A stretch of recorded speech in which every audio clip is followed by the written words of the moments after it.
अस्सलाम वालेकुम, hello and welcome dear students and teachers.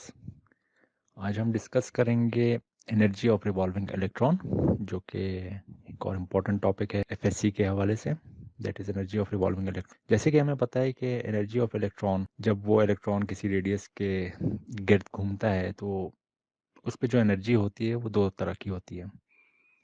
या हम ये भी कह सकते हैं कि जो energy is a combination of kinetic energy as well as potential energy. तो आप याद रखिएगा कि जब भी हम एनर्जी ऑफ रिवॉल्विंग इलेक्ट्रॉन की बात करें तो हमारे पास दो टाइप्स की एनर्जी आएंगी। एक को हम कहेंगे काइनेटिक एनर्जी, एक को हम कहेंगे पोटेंशियल एनर्जी। अब इन दोनों एनर्जीज की हम उन्हें बारी बारी डेरिवेशंस निकालनी है। Okay, then at the end हम टोटल एनर्जी निकालेंगे। चलिए पहले डिस्कस करते हैं कि डेरिवेशन ऑफ काइनेटिक एनर्जी क्या होती है।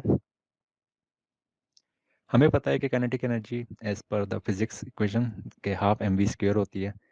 और अब यहाँ पे हमारे पास हाफ एंड मास की हम बात करते हैं तो मास ऑफ इलेक्ट्रॉन हो सकता है वी स्क्वायर। हम जानते हैं कि as per the Coulomb's law, जो हमने रेडियस के मामले में मालूम किया था, कि ये Z square 4 pi epsilon not होता है और इसके साथ सेंट्रीपिटल फोर्स भी अट्रैक्ट कर रही होती है, जिसे हम m v square upon r से शो करते हैं।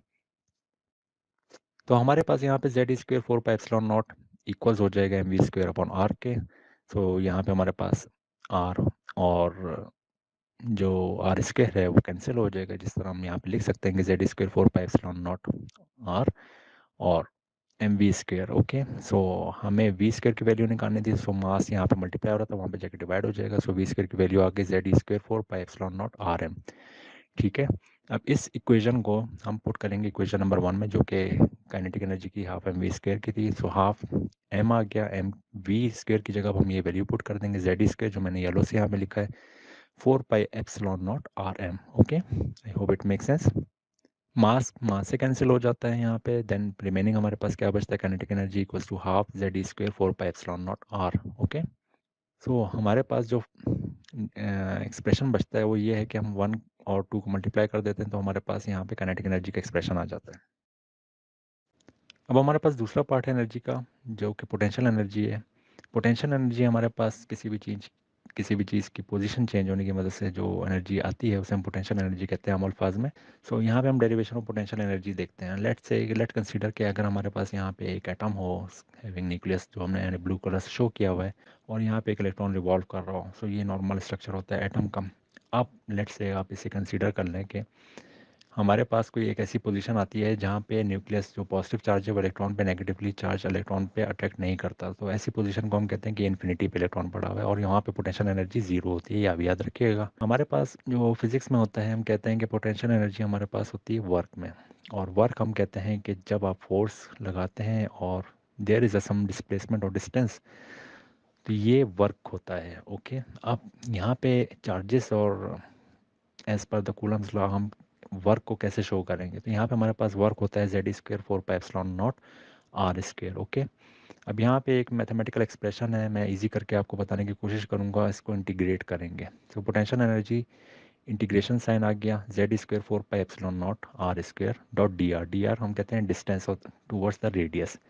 और हमारा इंटीग्रेशन का जो साइन है, जिस तरह मैंने बताया कि इन्फिनिटी से हम आर पे लेके जा रहे हैं, मीन्स कि हम इन्फिनिटी में एक चीज़ रखी हुई थी, हमने उस पर पोजीशन पे वर्कआउट किया और उसे हम रेडियस तक लेके आ रहे हैं। ओके, इंटीग्रेशन का एक ये रूल होता है, याद रखिएगा कि ये कॉन्स्टेंट्स पे नहीं लगता, ये वेरिएबल्स पे लगता है। तो आपने यहाँ पे ये चीज़ याद रखनी है, जहन में रखनी है कि जो भी हमारे पास कॉन्स्टेंट्स हैं, लाइक जेड ई हो गया, हमारे पास पाई हो गया, एप्सिलॉन नॉट हो गया, हमारे पास सारे कांस्टेंट हैं। सो हम इंटीग्रेट कर देते हैं 1/r² और डी आर को। ओके, अब ये मैथमेटिकल एक्सप्रेशन है। मैथमेटिकल एक्सप्रेशन को याद रखिएगा कि हम जब सॉल्व करेंगे तो हमारे पास सॉल्व करने का एक तरीका होता है, एक फार्मूला होता है, जिसे हम कहते हैं कि लेट्स से कंसीडर करें एक इंटीग्रेशन है और उस पे जो इंटीग्रेशन लगी हुई है 1 to 2 लगी हुई है। सो हम इससे ऐसे शो करते हैं कि 1/x⁴n dx। ये फार्मूला आप याद रखिए, फिर आप ये इंटीग्रेशन करेंगे तो आपको आसानी से समझ आ जाएगी। सो इसको हम कैसे ओपन करते हैं, इसे हम जो बेस होती है और हमारी जो पावर होती है -1 + n1 कर देंगे। लाइक जो x की पावर n थी वो ऊपर जाएगी, -n हो जाएगी और +1 हमारे पास सेकंड भी पावर आ जाएगी। और यही एक्सप्रेशन आपने सेम नीचे की तरफ लिख देना है। और अब इंटीग्रेशन का साइन हटा के यहाँ पे जो ये स्ट्रेट मैंने लाइंस लगाई हुई हैं दो, ये हम लिमिट्स कहते हैं। ओके, सो अब इसी तर्ज पे इस एक्सप्रेशन को जो येलो से में लिखा हुआ है याद रखिएगा, जहन में रखिएगा। और अब आप इस इंटीग्रेशन को खोल लें, Z square 4 pi epsilon not ये एज इट इज़ आ जाएगा क्योंकि इस पर कोई इंटीग्रेशन नहीं है। अभी हमने इंटीग्रेशन का साइन खोल लिया, अब यहाँ पे हमने लिमिट लगा दी। सो लिमिट में हमारे पास यहाँ पे बेस में क्या था, आर था, सो हम यहाँ पे आर लिखेंगे। ओके, इसकी पावर कितनी थी, 2 थी, सो हम इसके में लिखेंगे -2 एज पर द रूल, और +1 जो हमारे पास ऊपर थी, और यही -2 +1 हमने एज इट इज़ दोबारा रिपीट कर दिया। और यहाँ पे हमने लिमिट के ऊपर लिख दिया कि हमने जो लिमिट ओपन की थी वो कौन सी ओपन की थी, इन्फिनिटी से आर तक की तरफ ओपन की थी। अब इस एक्सप्रेशन को सिंपल सॉल्व करना है अपना, और कुछ भी नहीं करना। Okay, Z square 4 pi epsilon naught as it is आ जाएगा, straight line as it is आ जाएगी जिसे हम लिमिट कहते हैं। सो -2 +1 प्लस माइनस माइनस होते हैं, और साइन क्योंकि बड़े का हम रिटर्न करते हैं इसलिए हमने r-1 लिख दिया ऊपर, और -2 + 1 अगेन माइनस होगा, सो यहाँ पे जो साइन आएगा -1 का आएगा। ओके, बाकी सारी चीज़ें सेम रहेंगी। अब इससे आप दूसरी तरह ये भी लिख सकते हैं कि जो -1 है इक्वेशन के डिनोमिनेटर में, अगर एक चीज़ 1 पे लिखी हो तो हम उसे 1 कंसीडर करते हैं ऑब्वियसली, और लिखने की ज़रूरत नहीं होती। लिहाजा हमने ये क्या किया, जो -1 का जो यहाँ पे साइन आ रहा था r-1 के नीचे, हम इसे बाहर ले गए। अब यहाँ पे -z² हो गया। Okay, 4 pi epsilon naught as it is आ जाएगा आपके पास, और r-1 रह जाएगा हमारे पास, और इन्फिनिटी और जो लिमिट का साइन था वो एज इट इज़ आ जाएगा।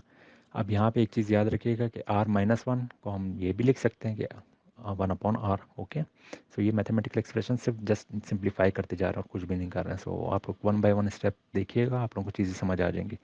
सो -z² 4 पाई एप्सिलॉन नॉट, ये लिमिट ख़त्म हो गई। अब 1/r लिमिट है अभी तक, सॉरी, 1/r, और इन्फिनिटी हमारे पास ये आ गया, हमारे पास एक्सप्रेशन आ गया। Okay, I hope it make sense, थोड़ा इजी हो गया होगा आप लोगों के लिए।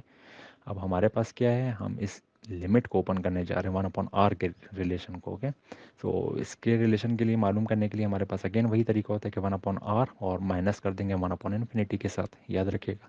-z² 4 pi epsilon naught as it is आ जाएगा हमारे पास। अब यहाँ पे 1/r एज इट इज़ जो एक्सप्रेशन था हमारा, इनिशियल एक्सप्रेशन थी, ये सेम आ गया। सेकेंड थिंग आपने 1 माइनस अपॉन जो हमारा रिलेशन था, एक तो रेडियस था, दूसरा रिलेशन क्या था हमारा, इन्फिनिटी था, सो हमने एक दफ़ा माइनस कर दिया इन्फिनिटी के साथ।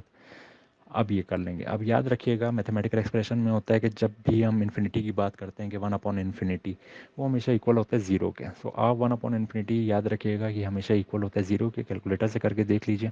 सो ये 0 के इक्वल आएगा।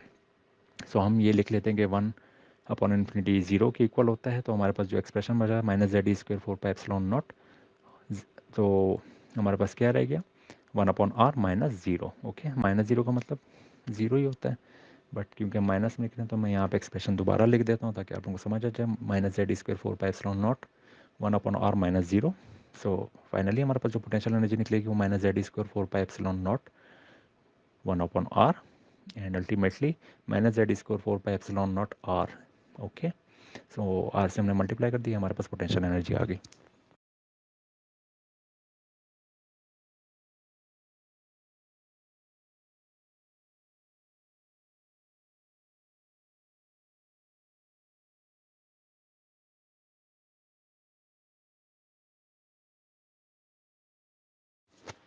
Okay dear students and teachers, अब हम total energy of revolving electron की बात करेंगे कि total energy of revolving electron क्या होती है। So it is a combination of kinetic energy as well as a potential energy as I discuss earlier.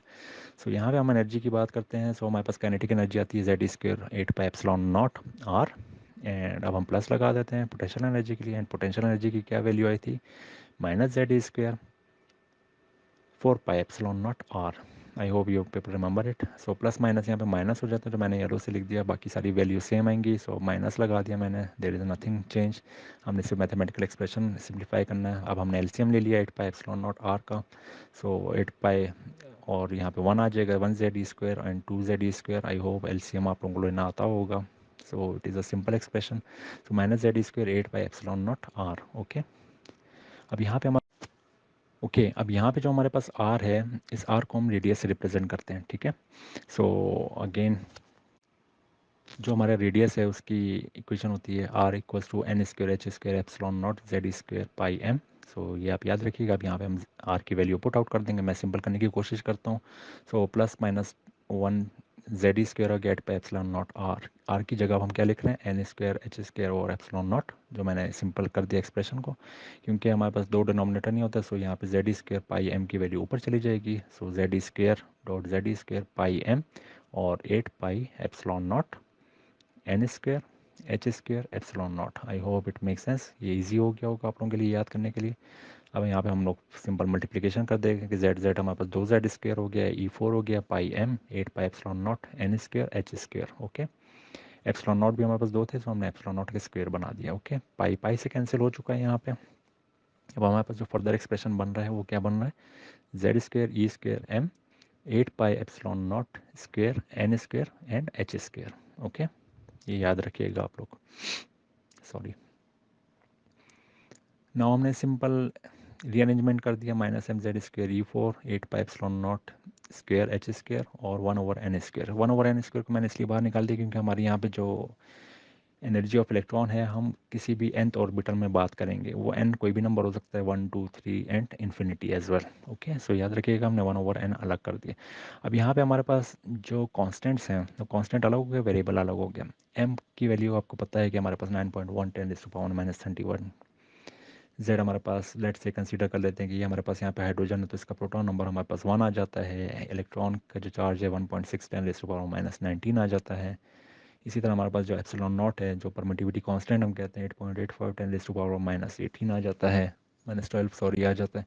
इसी तरह एच हमारे पास है प्लांक्स कांस्टेंट, प्लांक्स कांस्टेंट जो 6.63 इंटू 10⁻⁻34। ओके, सो ये हमारे पास सारे कांस्टेंट हैं। इन सब की वैल्यू जब आप पुट आउट करेंगे जस्ट लाइक दिस, आप लोग ये नोट कर लें, स्क्रीनशॉट ले सकते हैं ताकि आप लोगों के लिए आसान हो जाए। सो वैल्यूज़ पुट आउट करें, साइंटिफिक कैलकुलेटर उठाइए और इसे सॉल्व कर लीजिए। अगर नहीं सॉल्व कर सकते हैं तो आप लोगों ने एटलीस्ट इस एक्सप्रेशन के बाद ये वाली जो वैल्यू 2.17 10⁻⁻8 एन स्क्वायर जॉल्स आ गया, ये आपने याद रखना है। ये हमारे पास आती है टोटल एनर्जी की वैल्यू, जिसे हम जॉल कहते हैं। ओके,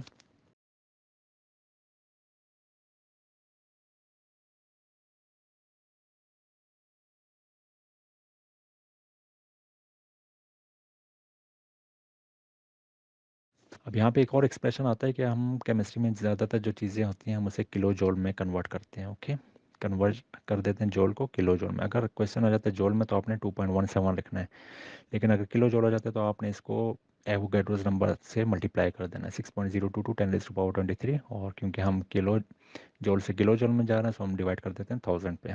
ओके, सो जब आप ये वैल्यूज़ को पुट आउट करेंगे, सो आप लोगों के पास एक एक्सप्रेशन आ जाएगा जो मैंने यहाँ पे लिख लिया, 1312796 डिवाइड बाई 1000। सो ये 1312.796 आ गया। ओके, इसे हम कहते हैं किलो जॉल पर मोल, याद रखिएगा। अब ये -31312.8 upon n square kilojoule per mole, ये हमारे पास वैल्यू आ गई कि जब आपने एनर्जी मालूम करनी हो किसी भी रिवॉल्विंग इलेक्ट्रॉन की किलो जॉल्स में, तो आपने ये फार्मूला यूज़ करना है। अगर आपसे कोई पूछा जाए कि आपने जॉल्स में मालूम करनी है, तो आपने ऊपर वाली वैल्यू यूज़ करनी है, इसे याद रखिएगा। आई होप लेक्चर आप लोगों को समझ आ गया होगा।